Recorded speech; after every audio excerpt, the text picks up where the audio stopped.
Welcome back, everybody. This is the Johnny-Mare, and I am continuing with Final Fantasy III for the PSP. So it's been a while, hasn't it? We are continuing after defeating the legendary winged menace Gerudo in the last episode and saving Prince Alice from his father. So in this particular episode, we are going to be heading to the library in Saronia first to check out a few of these books on these different shelves. And these give us a little bit of story surrounding the events of the particular aspects of this particular game. You'll notice that these are the Books of Owen. Remember the Tower of Owen that we went through previously with Desh, and that was on the floating continent. So it's talking a little bit about being able to lift stuff up with different types of technology. So since my last episode, there was the release of the Pixel Remaster of this particular game.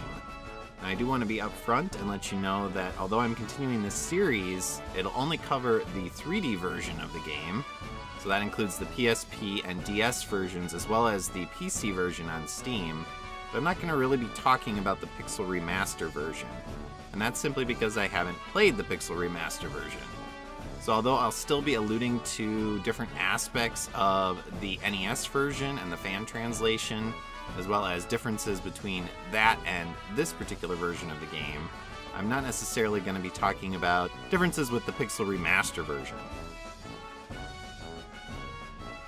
So these books are talking about different aspects of the elements and the crystals, that sometimes the world is overtaken by light or by darkness, and that when that happens, different warriors come forth to try to save the world from destruction. So if there's too much darkness, then light warriors come forth, as is the case right now. And if there's too much light, then actual dark warriors come forward to save the world. So that's an interesting wrinkle that we've learned about previously. And these last few books are going to talk about the airships and a few other things. And so we've seen quite a few of the airships so far. We do have one more airship to find, and that is the Invincible. We'll be getting the Invincible pretty soon, although we do have some plot-related events to pass through first, and then we also have some side questing to do.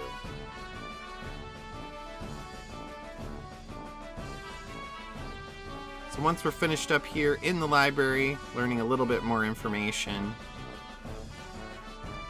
including about Dark Blades, which will come into play very soon in the plot as we have to head to the Cave of Darkness.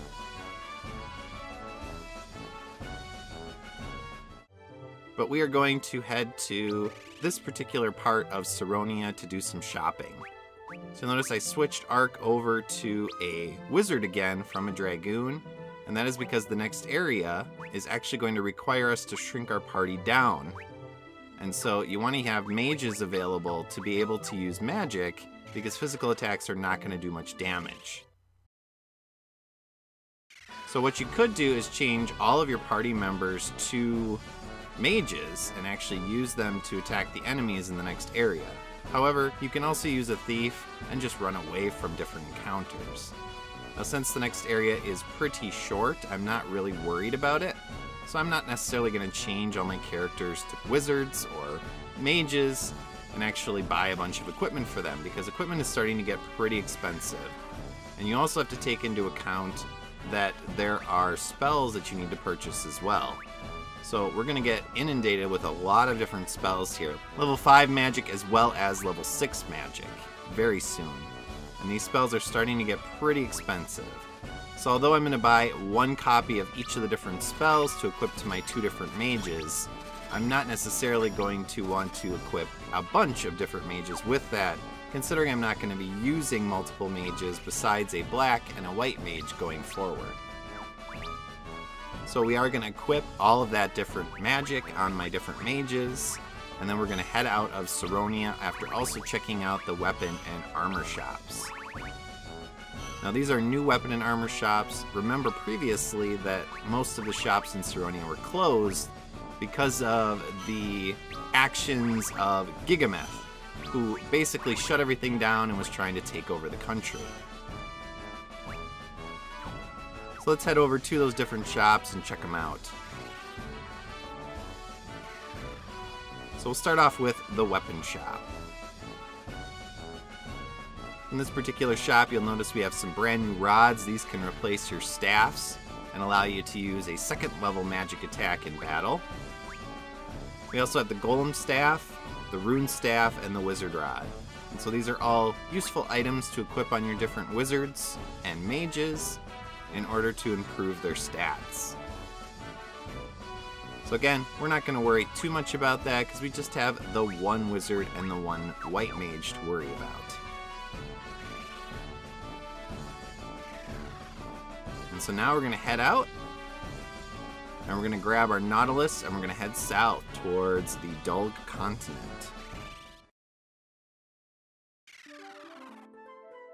So basically just head south. We want to head back to that location that had the headwinds that prevented us from getting into the inner part of that particular island. And now that we have the Nautilus, we can actually progress through those different headwinds. Now while you're on this island and flying in the Nautilus, you might actually get into random encounters. It's one of the rare areas in the game where you can actually have encounters when flying on an airship. So this is Doga's Manor. And we're going to get a little introduction here. Who dares trespass? We do. We're the Light Warriors. Oh no! It's Mughals! They're gonna try to capture us. Well, I didn't want to kill any teddy bears today, but if we have to, we'll do what we gotta do. Who's this guy? Oh, it's Doga. So Doga is a legendary wizard that we've learned about previously. He was one of the 3 disciples of Noah. And so he's the one that's been watching over this world while the other disciples have been doing other things. So you have Xandi and you also have Unai. And so Noah bestowed all of them with a gift. And Xandi kind of got the short end of the stick. He got mortality. And so he got pretty upset about that, as you might expect. So Xandi covered the world in darkness and stopped the flow of time to prevent himself from dying, since he was now immortal. So we've already started the flow of time, but there still is an issue with the darkness that's progressing forward and still corrupting the world. So Xandi wants to continue the stoppage of time, so we have to try to find him and put an end to him. So Doga is going to join us on this particular quest, at least for the near future. And Doga's a pretty powerful mage. He can cast Fire 3 or Flare in battle.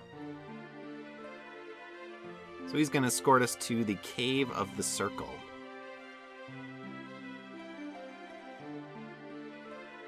And so there's a candle that we'll have to be on the lookout for that will lead to a hidden door. And we actually will have to shrink ourselves down with the mini spell in order to access the cave. So let's talk to Doga. We have some bad news, Doga. The Earth Crystal actually shattered. So we need to report that to him. But he's going to tell us a little bit first about Eureka. So Eureka is a special area that actually is optional in some ways, although you could argue it's not necessarily optional, although it is technically a side quest area, where there are a lot of special items there, and we'll be getting there eventually.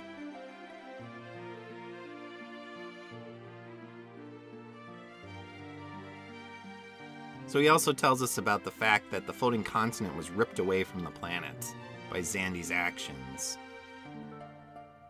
So that's where we were during the first part of the game.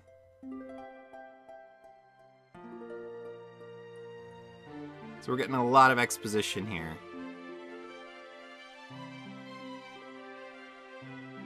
So we have a Moogle. No new letters for us, but that'll change soon. We're about to enter some plot points that are going to activate a lot of letters coming at us very quickly. And the Moogles don't really tell you much. They just reiterate what Doga already told us. So we have some basic items here to purchase. You can stock up if you want to. But the real thing that is of interest in this particular area is the magic. So now we have access to level 6 magic, which is pretty powerful. You can access it by coming over to the Moogle on the right here. So you get the Bio spell, which is a non-elemental spell, the Warp spell, as well as the all and powerful Haste spell. And if you didn't pick them up previously, you can also buy Cure 3 as well as Raise. So again, we're going to buy one of all of these spells, although for the most part we're not going to use necessarily all of them. But I do like to have one copy of each of the different spells equipped on my different mages. The last thing that's available in Doga's Manor is the Fat Chocobo. So after equipping all of this magic, we're going to head to the right, and you're going to find out that there's actually a Fat Chocobo here that you can access. Now why you would want to do that, I mean, that's up to you. Certainly, we can always go back to Saronia, and in Saronia, remember, there is an infinite Fat Choco that you can access without having to use Geisel Greens. So this Moogle tells us about where Lady Une is. She is south of Saronia. And then also the Fat Chocobo. Now, interestingly, they mention the great sage Noah, who was the mentor of the 3 different mages we're going to be dealing with in the near future. And aside from the obvious illusion that Noah brings to mind, one of the things that came to my mind is that recently I beat Phantasy Star 1 for the first time, which also has a character in it named Lutz, also known as Noah. And you want to talk about a game that has cryptic plot events that lead you forward and towards the end of the game, that game is its own beast.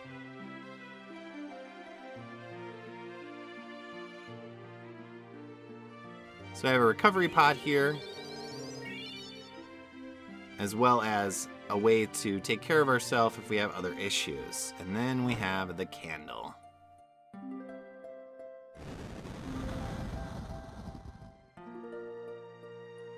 So the candle will take us to the east, and that will allow us to access the Cave of the Circle.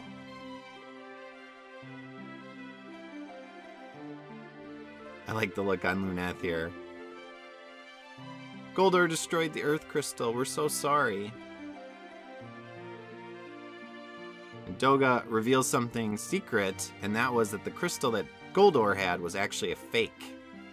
So that's why we actually didn't hear crystal music when we got into Goldor's manor and found that crystal.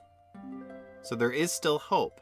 We can find the final crystal, and we don't have to worry about being destroyed.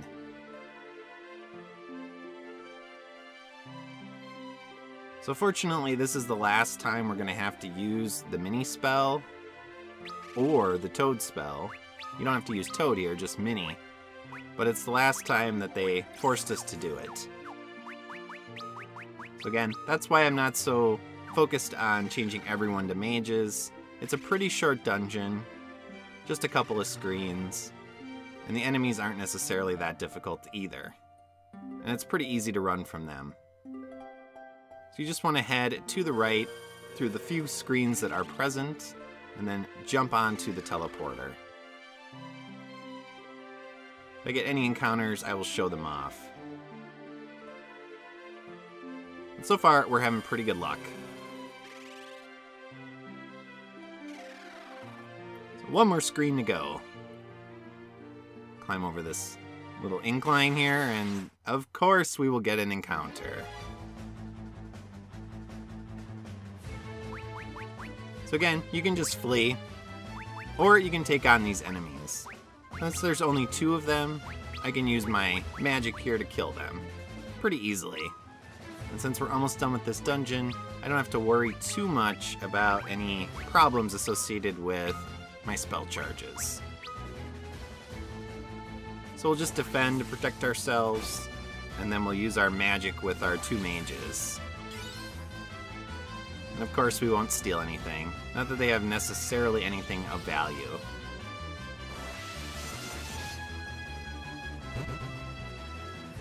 So just throw your spell charges at them. You can level in this area. They give okay experience. But again, your attacks are going to be limited to magic attacks with any sort of effectiveness. But we are through the Cave of the Circle. All we have to do is step on this last teleporter. It'll take us into the final area. Doga will tell us a little bit about where we're going to go from here. And more importantly, he is going to enchant the Nautilus. And this will allow us to access the undersea areas of the planet, which is very helpful because it allows us to access quite a few side quest areas to get quite a bit more powerful. So he's going to cast a spell here. The Nautilus is now able to submerge, which it always looked like a submarine, so that's not too surprising. But now it can do it officially. And then our next goal is to find Unai.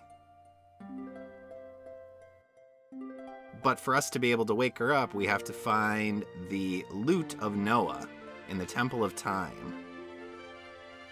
And that will actually wake up Unai. So Doga's going to tell us he's going to head out to various places and try to unlock areas to allow us to access special weapons that we can use against Sandy. So he's going to leave our party. And then we are going to continue onward. We're going to head to the Temple of Time, try to find Noah's Lute, and then after that, we'll see if we can find Unai. So that's it for this episode. So as always, viewers, thanks for the continued support, and I'll see you all next time. So long.